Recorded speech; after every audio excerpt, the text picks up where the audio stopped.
For the first time, America's behavior expert Scott Farrell is offering you the Marriage Matrix. The system used for years to help save marriages is now available to you. The Marriage Matrix can save you expense, personal embarrassment, and maybe even save your marriage. I'm America's behavior expert Scott Farrell. If you really want a shot at saving your marriage, get the Marriage Matrix today, and together, let's do this. Call now, 844-HELP-US-0. That's 844-HELP-US-0. Or visit ismymarriageworthit.com.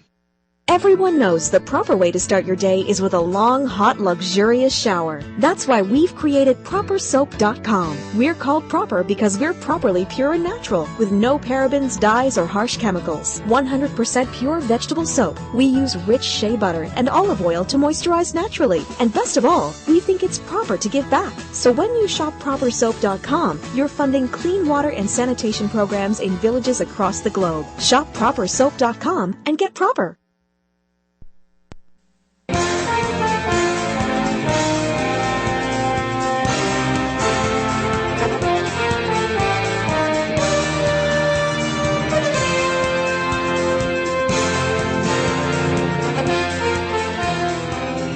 A Boston conservative in the cradle of liberty. You'll want to listen when Chuck Morse speaks on the Information Radio Network.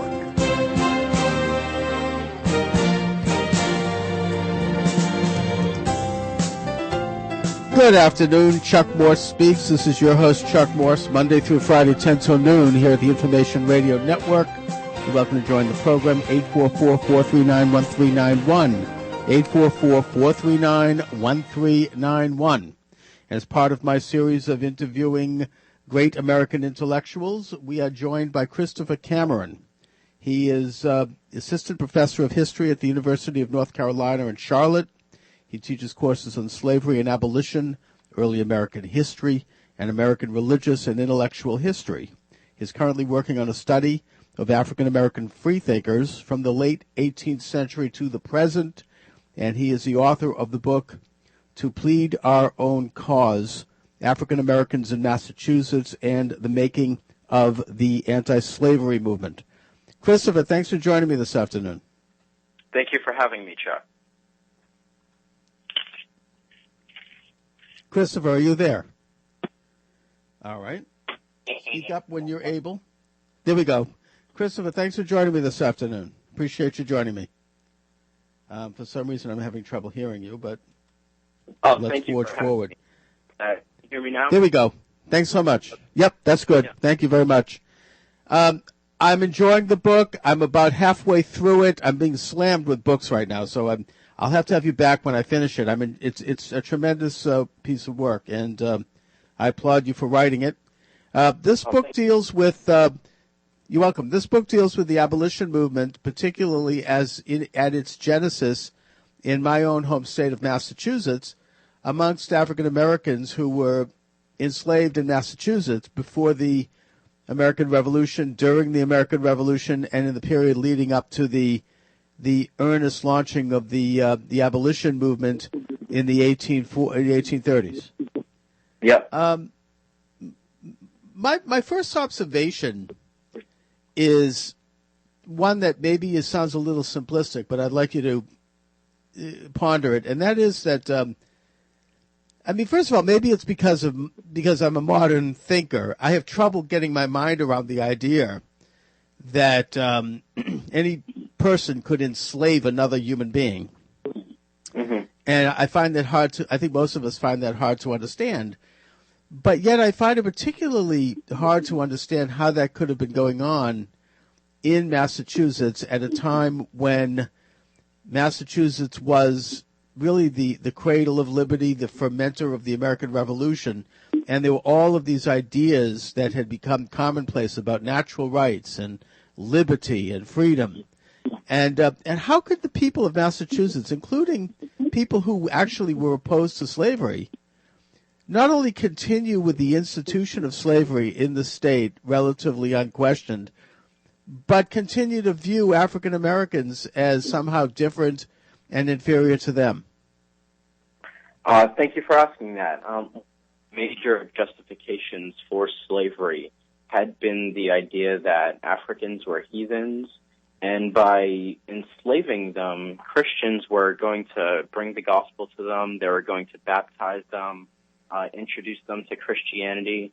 And even though their bodies might be enslaved here on earth, their souls would be free in heaven.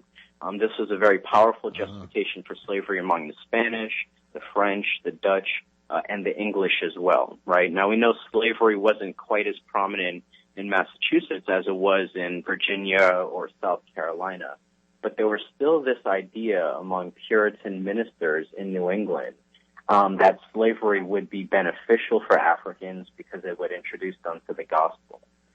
And the question you raise about this sort of contradiction between ideas of liberty and justifications for slavery, Edmund Morgan actually discussed this in his book back in 1975, I believe, American Slavery, American Freedom, where he partially argued that ideas of liberty actually drew from the institution of slavery, right? People saw how terrible the situation of black slaves was, and it made them not want to endure slavery at the hands of the British, as they called it, right? Unfair taxation, issues of representation and sovereignty, right? So slavery and liberty were really intertwined. But in Massachusetts, that connection wouldn't last very long.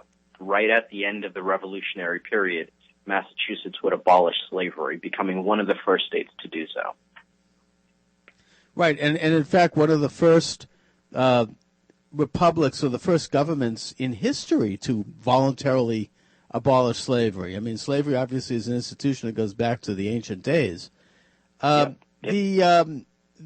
other factor I find fascinating is that there was this general idea that somehow African Americans were not intellectually equal to white people, and yet you document brilliantly several brilliant thinkers like Phyllis Wheatley and others, Minister Haynes, and several others, who obviously were at least intellectually as equal as anyone in this country.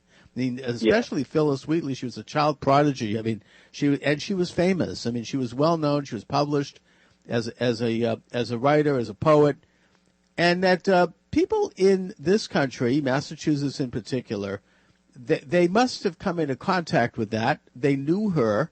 She was, she spoke publicly. I mean, didn't it occur to them that this was a hoax? I mean, that of course she's intellectually equal, at least.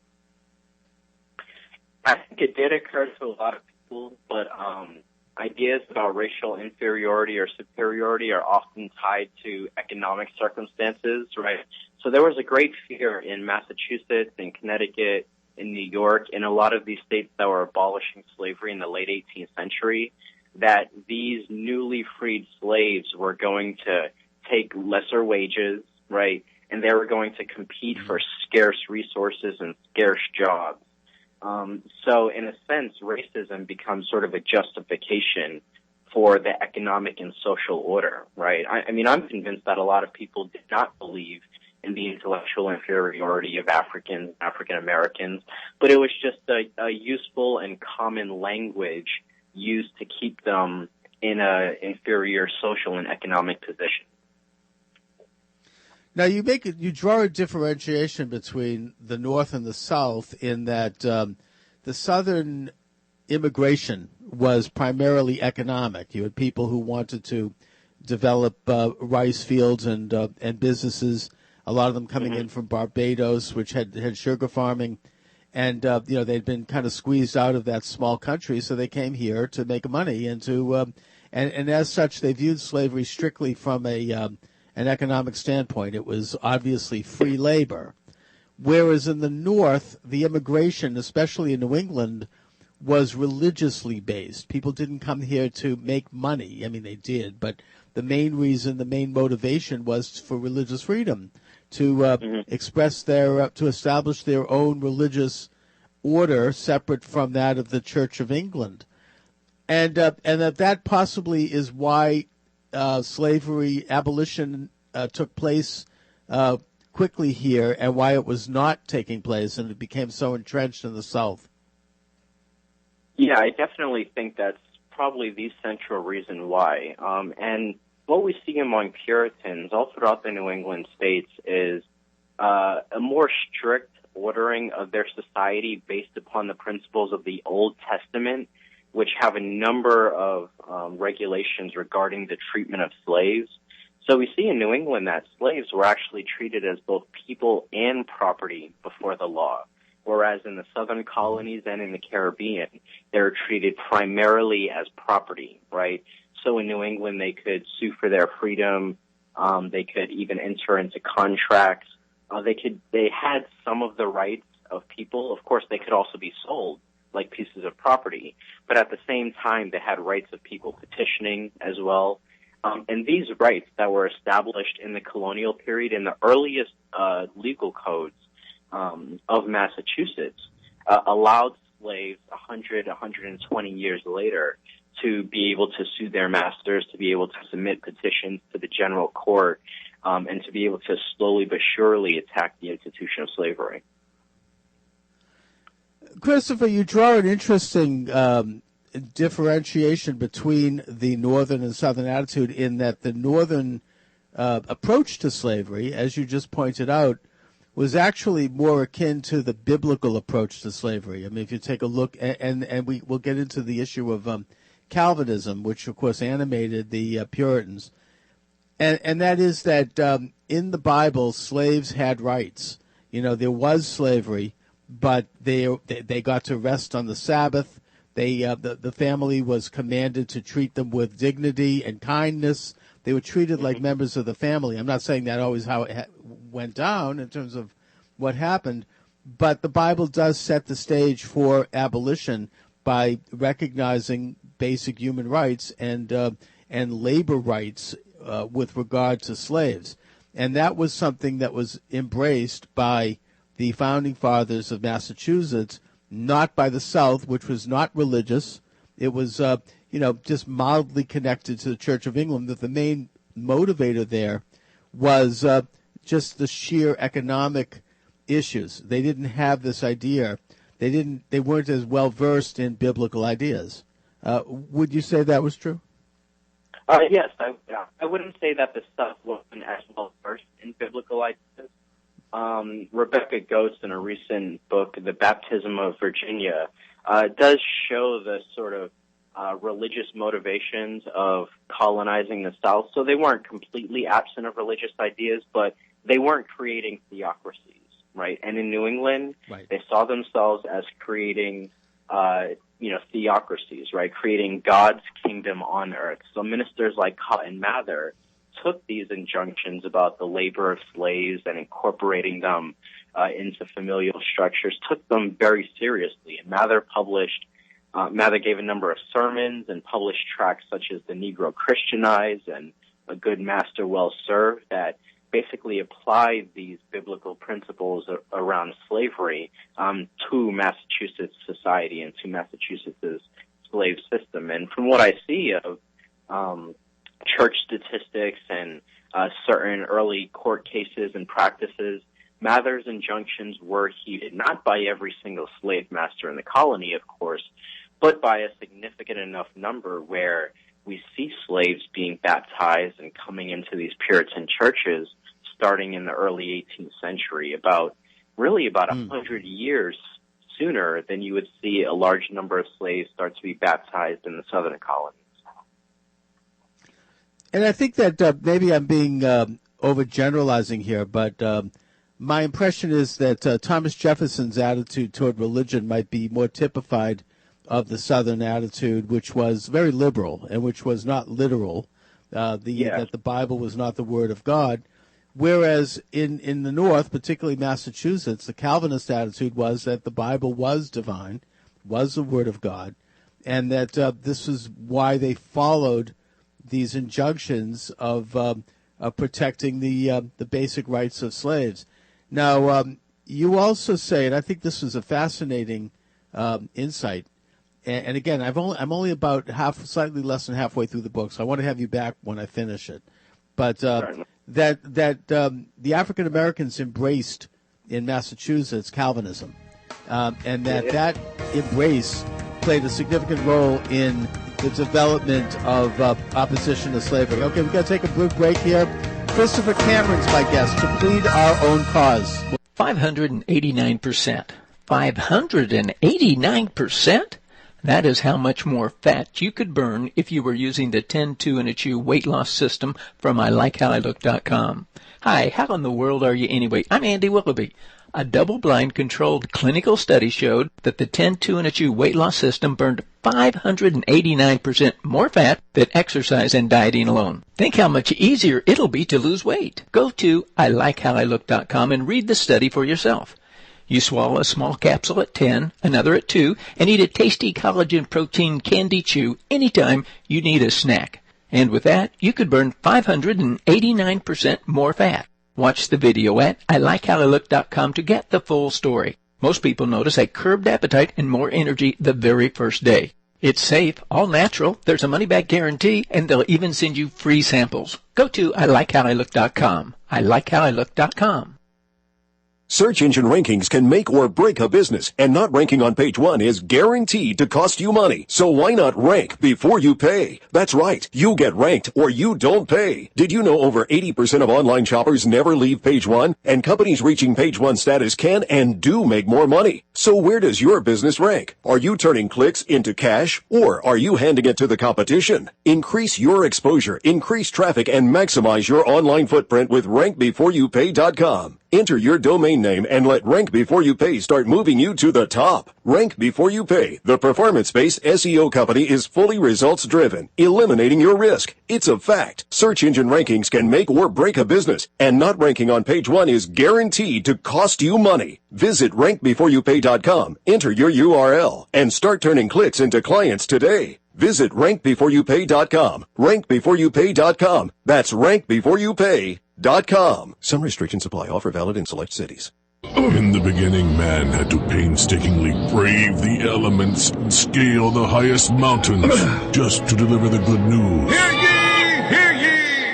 Now they just go to ChristianPress.com. It's fast, affordable, and much easier on the joints. Quickly and painlessly deliver your message with ChristianPress.com. ChristianPress.com connects you directly to thousands of journalists, media outlets, news networks, and social media platforms, ensuring your message hits the mark. Every time, your audio and digital content will be professionally produced, so your business or organization's message stands head and mountains above the rest. So reach your target market and get the results you need with ChristianPress.com or call 316-644-6185. That's 316-644-6185. Friends, Romans, and countrymen, lend me your... Okay, Skippy, you can get off the mountain now. We found ChristianPress.com. Spread your good news. Visit ChristianPress.com today.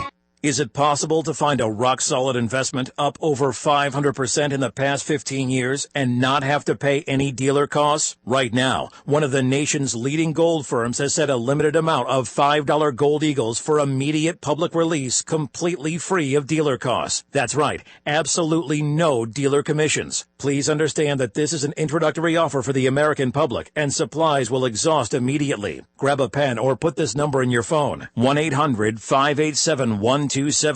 That's 1-800-587-1272. With your phone call, you'll also receive a comprehensive gold investor's guide that will help you understand how to get the most out of your gold investment. With this guide, you'll begin to know the financial freedom and safety in holding the asset of kings. Call Nationwide Gold today, 1-800-587-1272. That's 1-800-587-1272. 1-800-587-1272.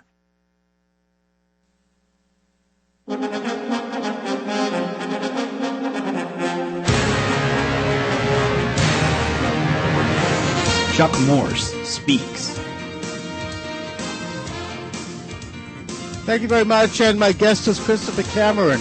He's the author of To Plead Our Own Cause, African Americans in Massachusetts and the Making of the Antislavery Movement.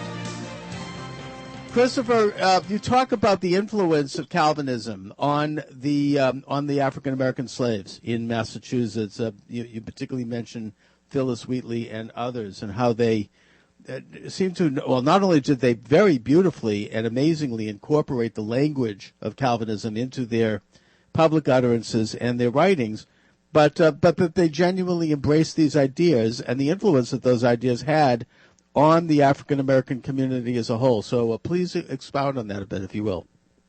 Oh, certainly. Like I mentioned earlier, Puritan ministers like Cotton Mather, like Samuel Willard, really emphasized baptism and conversion of slaves, and they really called for slave owners to bring their slaves to church, to incorporate them into their family and into these church communities. Slavery in Massachusetts was very sort of dispersed, right? There weren't a lot of big plantations, so for many Africans, coming to church on Sunday might be the only time that they actually saw other slaves or even other free blacks in the colony. So coming to these congregational churches provided a sense of church community. It also provided for literacy. Cotton Mather ran a school for slaves in his own church, the Second Congregational Church, for about 25 years in the early 18th century. So there were some, those useful aspects of joining a church community for slaves.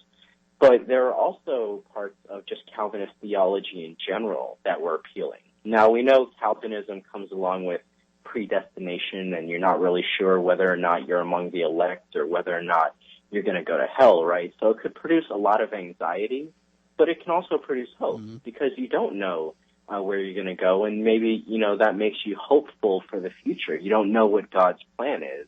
You don't know what God has predestined for your life. So it can produce a lot of anxiety, but hope on the other hand as well. And Calvinism also tried to infuse biblical principles into society, principles like being just to one another, practicing brotherly love, practicing affection towards one another, right? And it said that if we don't do this in our society, then God is going to look unfavorably upon us, right? So African Americans used this language and bought into these ideas and said, yes, we do need to be just to one another.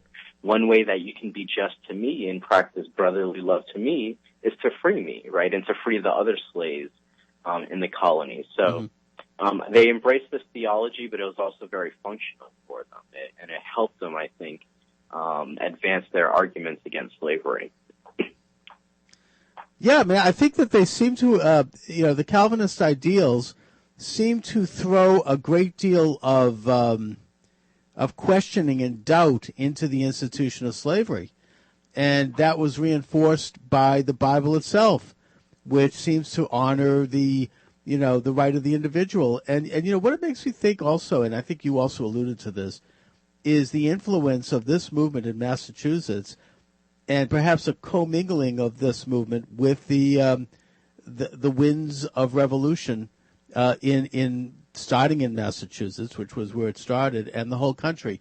And even in the South, like, for example, I mean, if you listen to Patrick Henry's speech before the House of Burgesses, he uses some of the same Calvinist language, and he makes reference to, are the British going to turn us into slaves, or are we going to be a free people?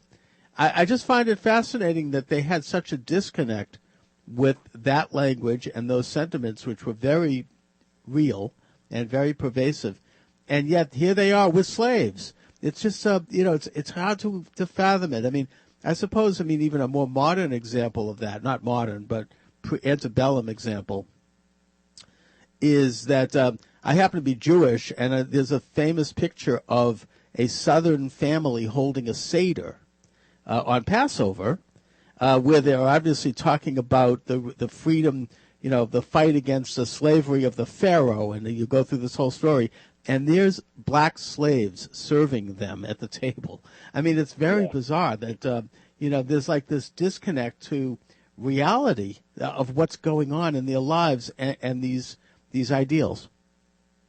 Yeah, well, like I was mentioning a little earlier, this people who saw the impact that slavery had as a fact, saw that slavery kept them in a degraded position, saw that slavery kept them uneducated, and a lot of times didn't allow them, especially in the South in the 18th century, didn't allow them to join in these church communities and to really participate in social and political life at all. If you see what slavery does to them, you're going to be much more jealous of starting your own life. Thanks a lot. All right, we'll be right back. Christopher, stay with me. We're going to take another break here. The book is To Plead Our Own Cause.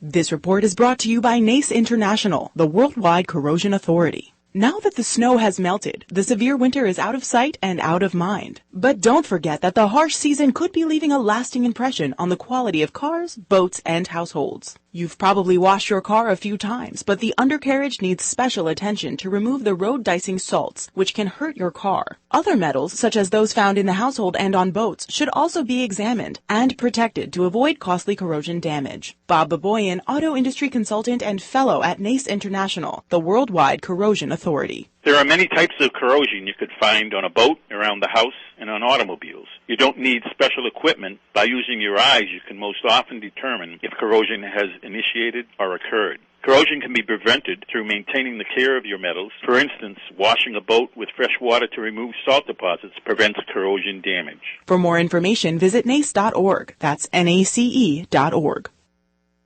It only takes 7 seconds to make a good first impression. Or a bad one, for that matter. What if it only took 7 seconds to get to work in the morning? Think about it. 7 seconds from the bedroom to the workroom. The 7-second walk is a turnkey home business system. We are looking for individuals who would like to earn from $500 to $5,000 a month working from home with their own home-based business. All you'll need is a computer, internet access, and a telephone. You choose your own hours, and you can work in your PJs if you want. What most people like best about the 7-second walk is our national advertising campaign that can have customers calling you. We'll teach you everything you need to know to be successful. So if you could use some extra money and would like to be your own boss, go to 7secondusa.com and request your free info pack. I'll bet you could get used to a 7-second commute. Go to 7secondusa.com. That's 7secondusa.com.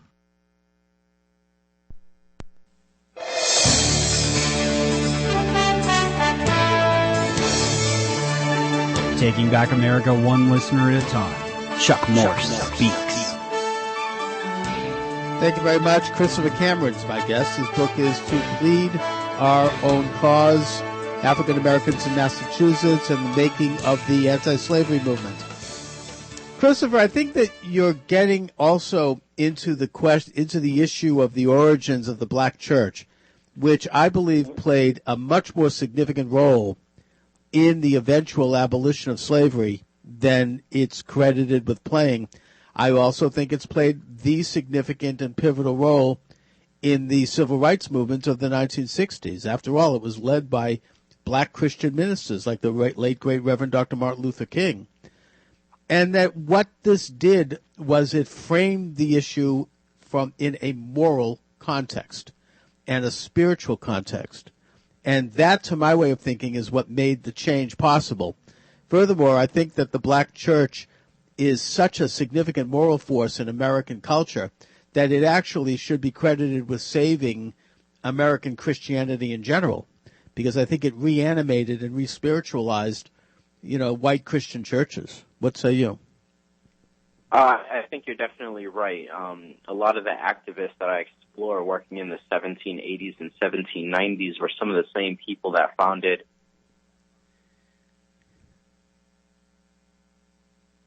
Mm-hmm. We're having like a spot here. I think that Christopher is coming to us from the Smoky Mountains of western North Carolina. I've been there, so it can be a little bit tricky when it comes to reception. So, Christopher, I think we're just hitting a spot there. Please continue, and hopefully we'll once again make the connection. This book is published by Kent State University Press. It's available in all major bookstores if you ask for it. Amazon and Barnes & Noble. And it definitely gives a great insight to I think, the abolition movement and the anti-slavery developments and including the civil rights movement of the 1960s, which was a Christian movement largely and most fundamentally. It was a movement that called upon the conscience of Americans with regard to their, refusal or non-acceptance of the principle that all men are created equal, that we are to treat each other with basic human dignity, that we're to treat each other as individuals as opposed to putting up collective categories, and in that case it was Africans. And that this is a principle that ran through the anti-slavery movement. It ran through the American Patriot movement, which led to the American Revolution, and it's the very essence of who we are as a nation. It's what separated us from, in a way, from other nations, and it's a fulfillment of Christian ideals. Christopher, are you there? Okay, we're just having some technical problems here. Please call Christopher back. Again, I mean, there's he told me in advance that we might have these problems because he's in the Smoky Mountains of western North Carolina, which is beautiful country, by the way. I've been there. We have relatives in Asheville, but the reception is not good. I mean, these are very high mountains. I mean, this is the highest mountain range east of the Mississippi, and I think that there's still real dead spots when it comes to phone reception, and he is on a cell phone. So it looks like we might have lost Christopher. Yep, we're getting him back. Again, To Plead Our Own Cause is the name of the book. African Americans in Massachusetts and the Making of the Antislavery Movement. Christopher, you're back. Thank you for joining me. Yes, sorry. Got and we just no, that's okay. I've explained. There's a couple of connection problems. You're in the Smoky Mountains. We're going to be right back. We now have to take a break. Christopher Cameron's with me to plead our own cause. We'll be right back. A Truth Talk defender, Chuck Morse, is someone you really do want to know. Chuck hosts the radio talk show Chuck Morse Speaks, which is nationally syndicated. He's the author of books and numerous columns that have been published broadly. Chuck received the 2003 Communicator of the Year Award and was named a Heavy 100 radio talk host by Talkers Magazine. When Chuck Morse speaks, people listen. The taking possession of this tiny holy land so that the Jew can serve God, not conquer the world. To hear Chuck live, go to irnusaradio.com. To hear Chuck with Deborah Ray on Truth Talk Beyond the Soundbite, visit the on-demand page at deborahray.us.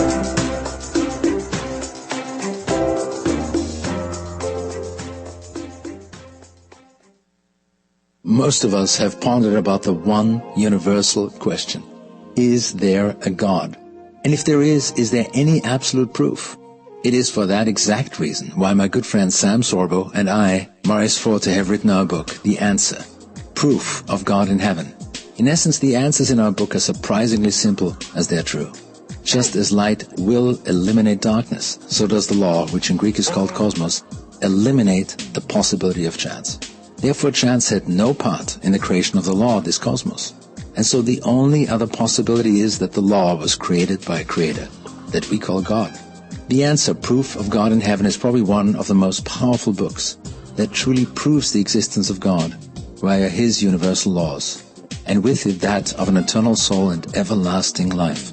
Please find our book, The Answer, Proof of God in Heaven, now on Amazon.com or at our website, theanswer-book.com. Okay, I have a simple question for you. Do you know for a fact you'll be alive tomorrow? Silly question, right? Nope, it's a real question that no one can answer with a straight yes or no. That's why you need life insurance. Come on, man. You say you love your wife, husband, girlfriend, boyfriend, kids, but if you don't have something as simple and cheap as life insurance, you're just lying to them. If you truly love someone, no matter how young or old you are, you get life insurance so your loved ones have enough money just in case. And with the Affordable Life Insurance Hotline, you can quickly and easily compare the lowest rates of dozens of leading life insurance companies without any sales pressure or having to give personal info. This is a simple call. 1-800-432-0240. Plans start as low as $10 a month. That's like one fast food order or a couple of stops at a coffee shop. Plus, there are plans that require no medical exam and affordable options even if you have pre-existing medical conditions. Don't put this off. Call 1-800-432-0240. 1-800-432-0240. That's 1-800-432-0240.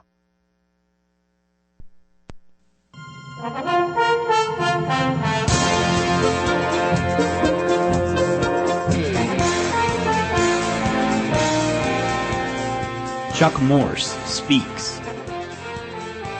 Thank you very much. And my guest is Christopher Cameron. The book is To Plead Our Own Cause, African Americans in Massachusetts and the Making of the Antislavery Movement.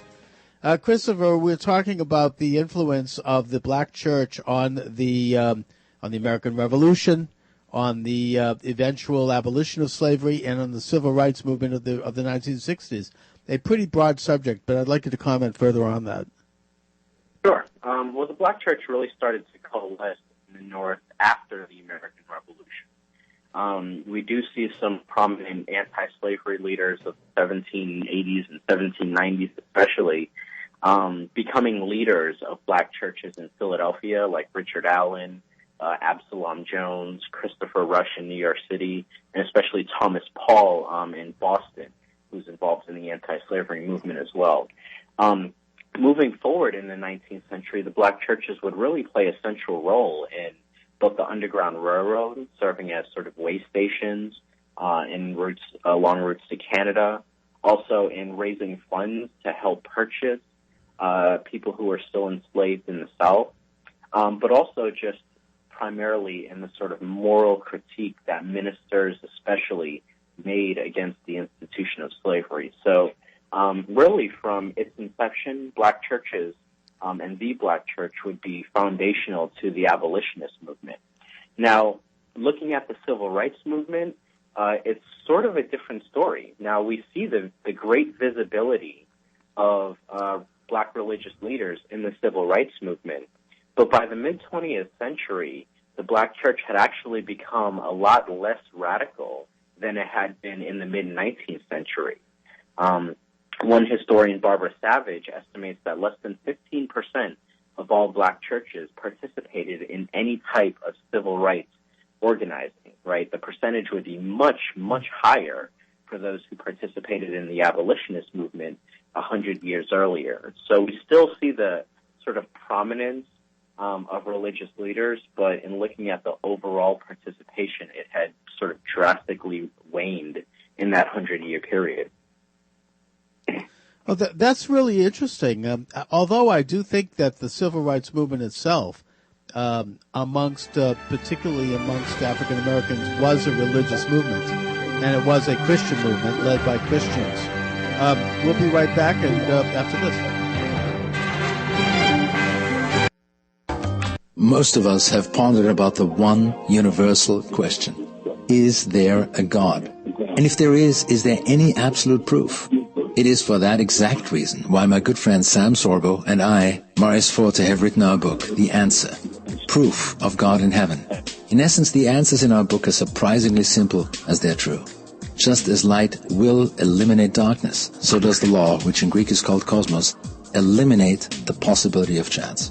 Therefore, chance had no part in the creation of the law of this cosmos.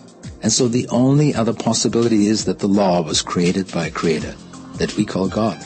The Answer, Proof of God in Heaven, is probably one of the most powerful books that truly proves the existence of God via His universal laws, and with it that of an eternal soul and everlasting life. Please find our book, The Answer, Proof of God in Heaven, now on Amazon.com or at our website, theanswer-book.com. Chuck Morse speaks.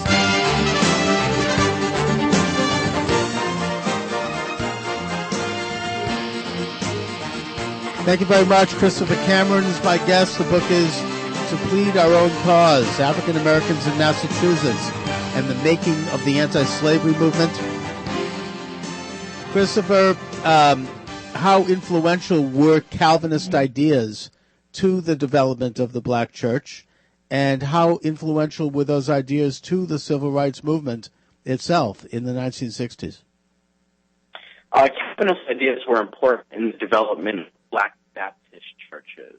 So the first black Baptist church arose in Savannah, Georgia in 1775. And then there were a few more congregations throughout the South, as well as a black Baptist church in Boston in 1806 and throughout other northern cities. So it was primarily important within that denomination during the late 18th and early 19th century.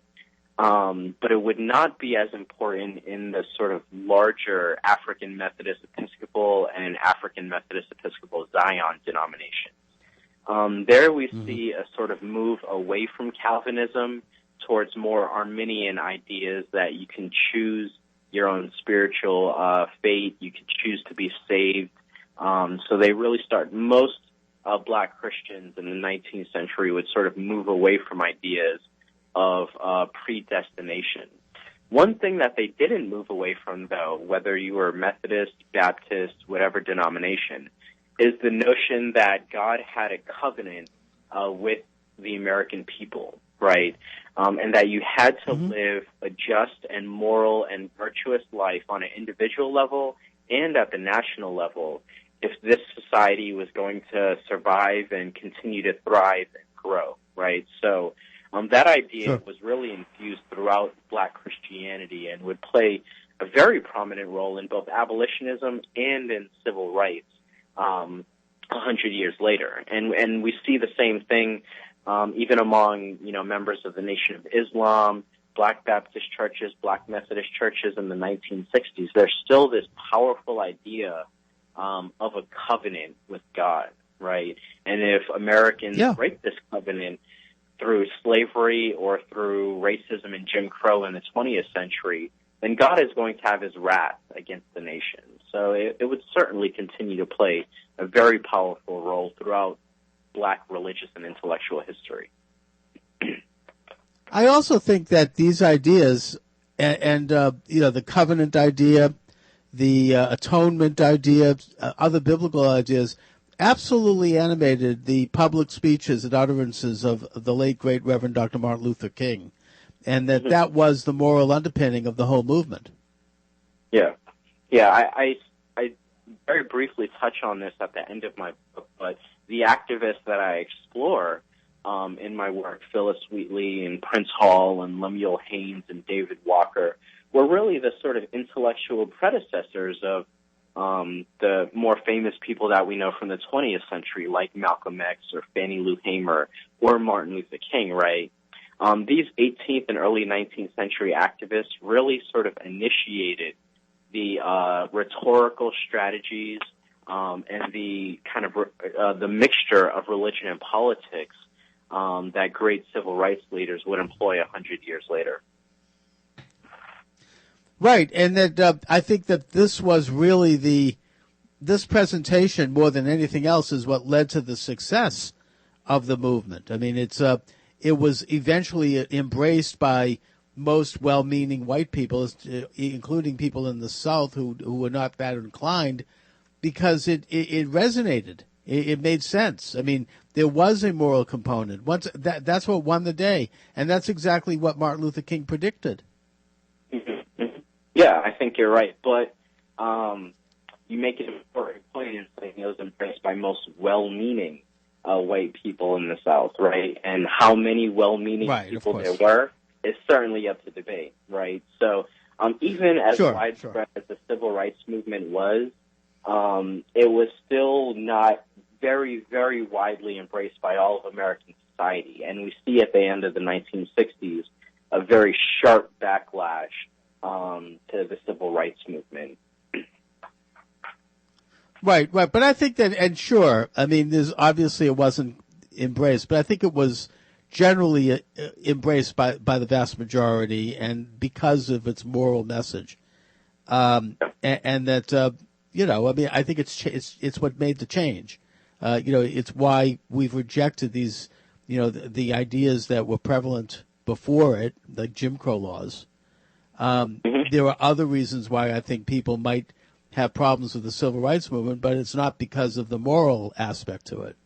The moral aspect to it, I think, resonated and became very much a part of mainstream American thinking. Yeah, I think you're right. Christopher Cameron, I want to thank you for joining me this afternoon. I appreciate it. We'll do it again. Thank you so much. To Plead Our Own Cause. Thank you very much, sir. Is it possible to find a rock-solid investment up over 500% in the past 15 years and not have to pay any dealer costs? Right now, one of the nation's leading gold firms has set a limited amount of $5 gold eagles for immediate public release completely free of dealer costs. That's right, absolutely no dealer commissions. Please understand that this is an introductory offer for the American public, and supplies will exhaust immediately. Grab a pen or put this number in your phone, 1-800-587-1272.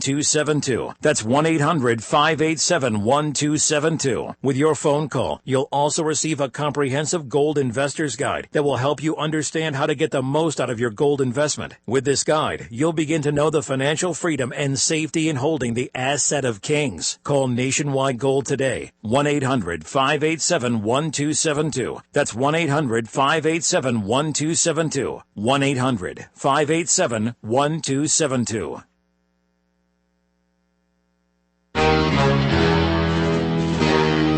You'll want to listen when Chuck Morse speaks on the Information Radio Network.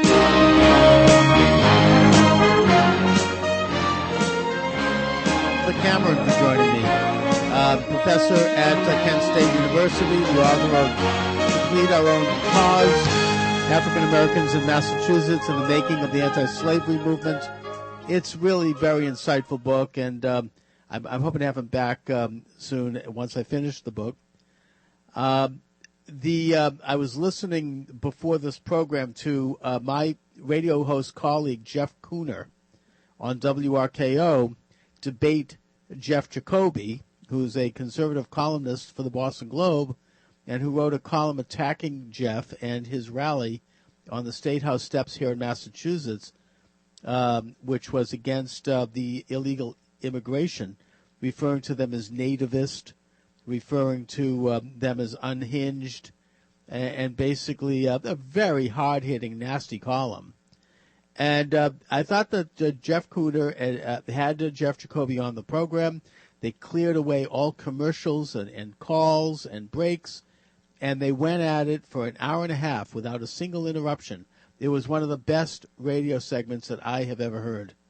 It reminded me of what WRKO did back in the day when my mentor, the late, great Jerry Williams, had on Governor Michael Dukakis. This was 1989, 1990, around that time. And again, they cleared away all commercials, they cleared away all interruptions, and they just went mano a mano. And it was just a tremendous, memorable radio moment. So I congratulate both Jeff Kuhner and Jeff Jacoby. I've invited both of them on this program separately. If they want to come on together, they're welcome. And I hope that they respond because, to my way of thinking, just from a sheer radio standpoint, this is the essence of what I believe talk radio is all about. You had a real argument on real differences presented by two very brilliant and accomplished radio people who know how to handle themselves on the air and who are both intellectuals in their own right. And I'm just amazed that it took place. Now, in the next hour, hour number 2 here, we'll be joined by S.C. Sherman, who is the author of the book Mercy Shot. He wants to talk about Elizabeth Warren. So stay tuned for that. We'll be back after these messages. You listen to the Information Radio Network. Everyone knows the proper way to start your day is with a long, hot, luxurious shower. That's why we've created ProperSoap.com. We're called Proper because we're properly pure and natural, with no parabens, dyes, or harsh chemicals. 100% pure vegetable soap. We use rich shea butter and olive oil to moisturize naturally. And best of all, we think it's proper to give back. So when you shop ProperSoap.com, you're funding clean water and sanitation programs in villages across the globe. Shop ProperSoap.com and get proper. Individuals and businesses with tax problems, listen carefully. If you owe over $10,000 in back taxes or have unfiled tax returns, U.S. Tax Shield can help you take back control. The IRS can seize your bank accounts, garnish your paycheck, close your business, and file criminal charges. Our team of tax attorneys can stop collections and get you protected. U.S. Tax Shield offers a price protection guaranteed quote to get you protected today. U.S. Tax Shield is A+ rated with the BBB, so call 800-479-2697. U.S. Tax Shield, 800-479-2697. For the first time, America's behavior expert Scott Farrell is offering you the Marriage Matrix. The system used for years to help save marriages is now available to you. The Marriage Matrix can save you expense, personal embarrassment, and maybe even save your marriage. I'm America's behavior expert Scott Farrell. If you really want a shot at saving your marriage, get the Marriage Matrix today, and together, let's do this. Call now, 844-HELP-US-0. That's 844-HELP-US-0. Or visit ismymarriageworthit.com. Now that Rite Aid is part of the Plenty program, Wellness Plus is more rewarding than ever. Why? Because now Wellness Plus with Plenty gives you a second way to save, with Plenty Points, which works similar to Plus Up Rewards, only better. Because Plenty Points can be earned in one place and used for savings at Rite Aid, Macy's, AT&T, Exxon and Mobil, and other participating partners. So if you like Plus Ups, you're going to love Plenty Points. Wellness Plus with Plenty. Get your card at Rite Aid today. With us, it's personal.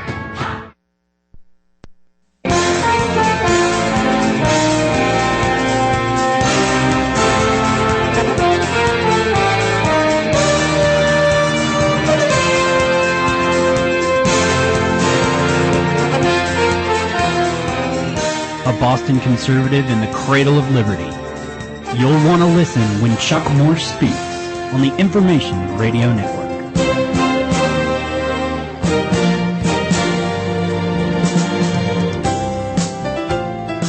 Thank you very much. Hour number 2 of Chuck Morse Speaks, Monday through Friday, 10 till noon, here at the Information Radio Network. You're welcome to join the program. 844-439-1391. 844-439-1391. And my guest this segment is S.C. Sherman. He is the author of the book Mercy Shot and is a weekly politics and culture columnist for dailysurge.com and clashdaily.com. S.C., thanks for joining me this afternoon. Hey, thanks for having me. You've sent me a press release criticizing my senator, Sitting Bull, that being Elizabeth Warren, with kind of a funny picture here.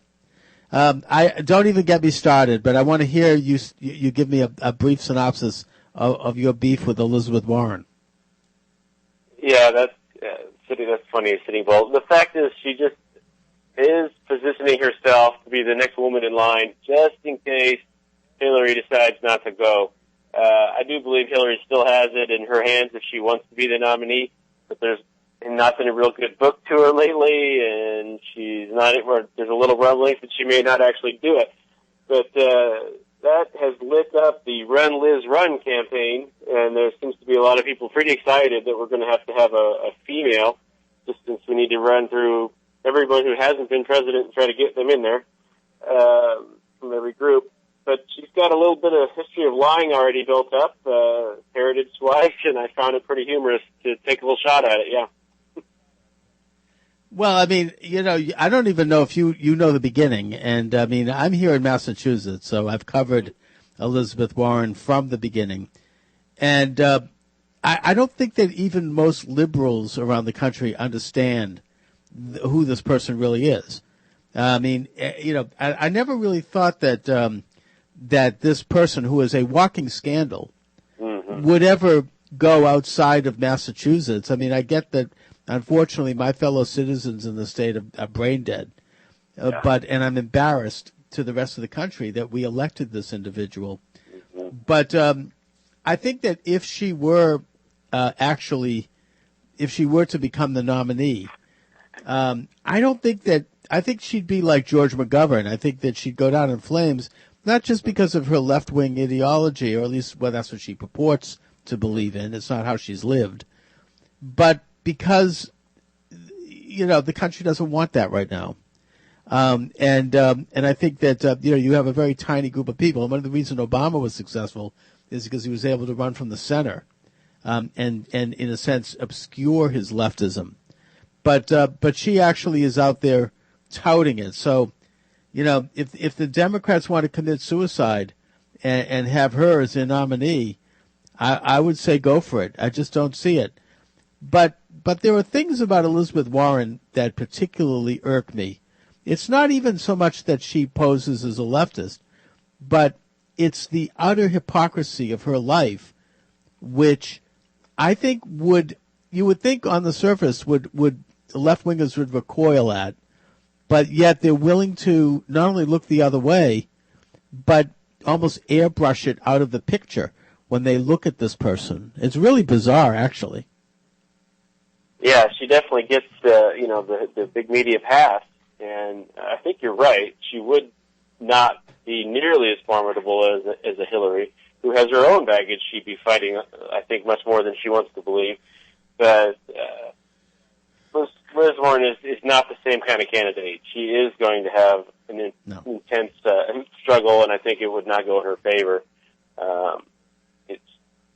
I'm sure you've watched it grow up, and kind of shocking to see that she's getting national traction.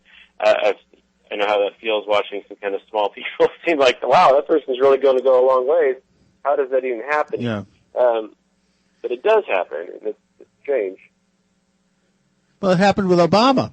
I mean, he obscured all of his background. We didn't know anything about him, and he was able to emerge. But I don't think that Elizabeth Warren is like Obama, in that Obama was a cult figure, and he had charisma as a person. He had a great story to tell in his personal life, and he looked good. Elizabeth Warren is snarly and mean and mediocre and ugly. I mean, as an individual, when you meet her, and I have met her, and when she the way she presents herself. So I don't think that she's going to pull it off. In fact, I don't mean to be blunt here, and I'm sorry if this sounds crude. I know it's a radio, this is a family show, but I mean, basically people will be voting for her vagina. Anyway, putting that aside, Elizabeth Warren is a fraud. I mean, this whole thing is a complete hoax. She is the biggest phony to ever come down the pike. This is a person who made $11.5 million in 2011, according to her tax return, basically by taking very large checks from multinational corporations. Now, there's nothing wrong with that on the surface, putting aside the fact that she did it as a lawyer who was fixing things for them on the inside and practicing law in Massachusetts, even though she didn't have a license here. But the fact is that she was involved in particular projects, such as Dow Chemical Company. Now, you'd think that the left would hate Dow Chemical Company. After all, they're a multinational corporation of millionaires and billionaires who make money from pollution. But yet she was hired by Dow Chemical Company and given a six-figure check because they were being sued by women who were upset over the fact that they were suffering from toxic shock syndrome due to their breast implants. Elizabeth Warren came along and made it impossible for these women to get justice. She was hired by Dow Chemical to make sure that these women didn't get any money from Dow Chemical. Now, some of those women today might be dead, so we don't hear from them. But the fact that she is now posing as a champion of women. Another example is that she received a $250,000 check from Travelers Insurance, which was trying to screw workers at Johns Manville, which they were the insurance company for, who got asbestos cancer due to their exposure to asbestos.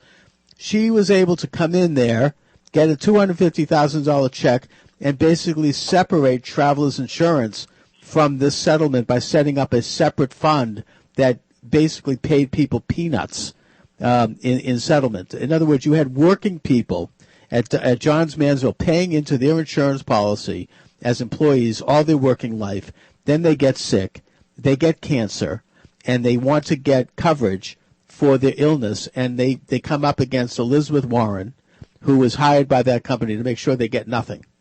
Again, people are dead. We can't hear from them. There's a third example. She was hired by a big multinational corporation, and I don't remember the name of it. I probably should have that in front of me, who she basically was hired to screw over their union. This is the union champion, the working person's champion.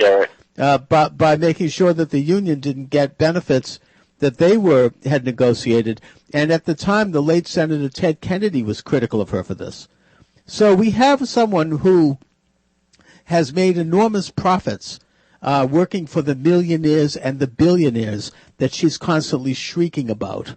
And we have someone who has made those profits by fixing things for these corporations in such a way that has hurt working people. And on top of it all, she got her gig over at Harvard and her gig apparently at the University of Pennsylvania